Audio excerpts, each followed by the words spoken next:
The Prime Minister of Israel, Benjamin Netanyahu, has promised to retaliate against Iran following an escalation in hostilities overnight. More than 180 ballistic missiles were fired at Israel, according to local officials, most of which were intercepted by its defence systems.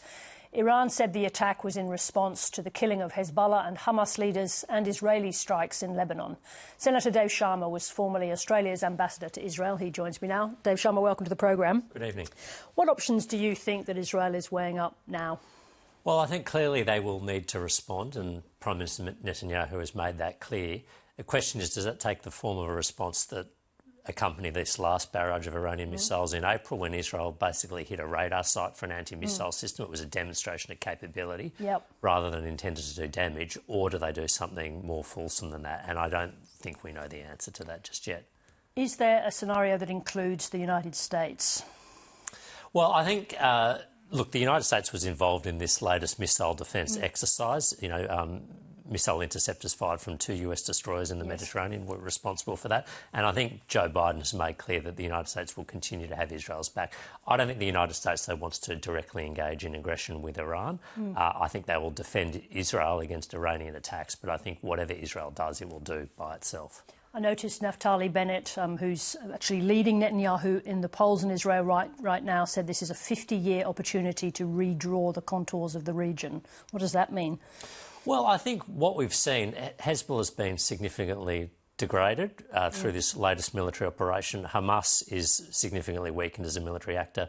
Both of those two actors, plus Iran, have done an immense amount to retard progress and normalisation in the region. They've held their own populations hostage and kept them in misery, but they've also been effectively rejectionists of any broader regional peace.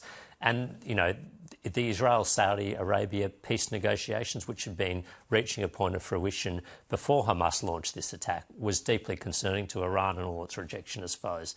So with those actors weakened, I think there is an opportunity to build on the Abraham Accords, build on a Israeli-Arab peace and create a more enduring settlement in the region. So counterintuitively, a possible platform for something good rather than him meaning redraw the contours in a violent way?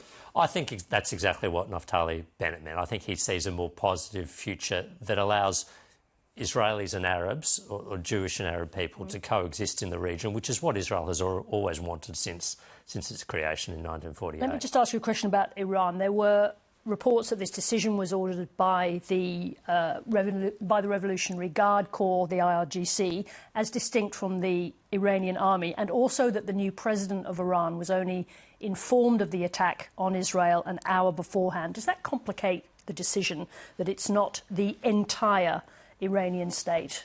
Well, look, I think the IRGC calls the shots and the Supreme Leader calls the shots in Iran. In many respects, the president has some limited domestic authority, but he's there at the pleasure and serves at the pleasure of the Supreme Leader and the IRGC.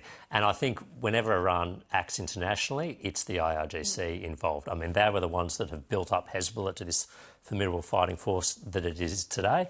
These are the ones that have funded the Houthis in Yemen, that fund Shia militias in Iraq and Syria. So I think you can only think of the Iranian state as coexistent with the IRGC. As one thing. Now, I think your colleague Simon Birmingham said this afternoon on the ABC that the IRGC should be prescribed as a terrorist organisation. Is that party policy? Well, I think it's certainly something that we should be considering after the level of regional destabilisation they have been involved in. Yes, it's absolutely something we should be considering. And is it something that's being discussed? It has been discussed in the past. I haven't been involved in active conversations in the last week, but certainly there have been a number of, and this is true around the world, a number of similar governments around the world who have been considering this question of whether the IRGC should be listed. Do you think it's the right move? I don't think it would do any harm. I think, generally speaking, we have resisted doing this in the past because Australia is one of the few Western countries that retains diplomatic relations with Iran. We retain an embassy in Tehran. But I think the utility of that diplomatic presence has been shown to be very minimal over the last few years. I mean, we had a well-known Australian academic, Kylie Moore-Gilbert, who was detained unlawfully and unjustly by the Iranian regime for a number of years. The fact that we had a diplomatic relationship with Iran did not do much to help get her out.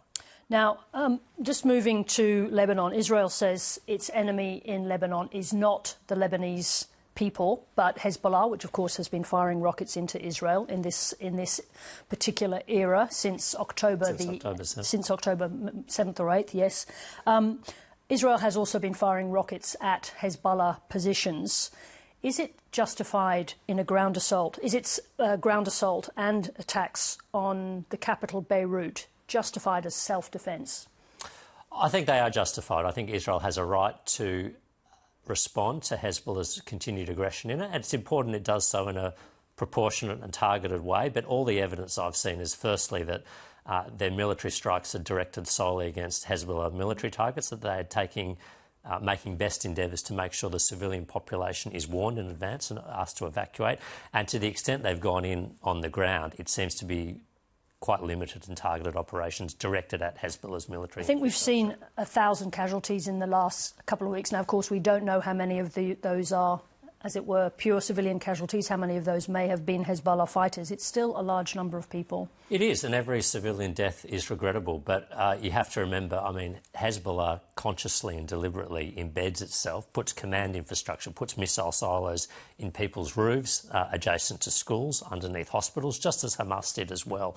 So this is the sort of warfare environment you are facing. Now, Israel should, and I believe is, taking all steps it should be taking to minimise civilian casualties. But inevitably, in a conflict like this, in a built-up urban environment with an adversary such as Hezbollah, there will be civilian casualties. I want to talk about Australia and the impact these conflicts are having on social cohesion. First of all, about the legislation around people carrying flags at demonstrations. Is the legislation as it exists, and I think we've seen someone charged today who was, I think, carrying a flag with a Hezbollah symbol. Do you think the legislation is strong enough as it's written? Well, my view is that prima facie it is, and this legislation, section 80.2 HA of the Criminal Code, captures the public display of Hezbollah flags, portraits of Hassan Nasrallah, and that law needs to be tested, and the way it would be tested is police make arrests and lay charges, and I think it's important that that is done. If that law is shown to be inadequate, if it doesn't capture that sort of activity, then as Peter Dutton said, the Parliament should look at altering that legislation. But I believe prima facie there is a case to answer here.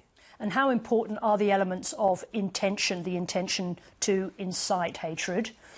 Well, my reading of the legislation is that if a person is likely to feel offended, insulted, humiliated or vilified in some way because of their membership of a group, so if you're a Jewish Australian, and I think almost certainly nearly all Jewish Australians, reasonable Jewish Australians, would feel all of those things if they encountered people waving Hezbollah flags, chanting praise to Hassan Nasrallah in the streets, then the intent elements of that offence are met. It's not quite a strict liability offence, but it's pretty close to it.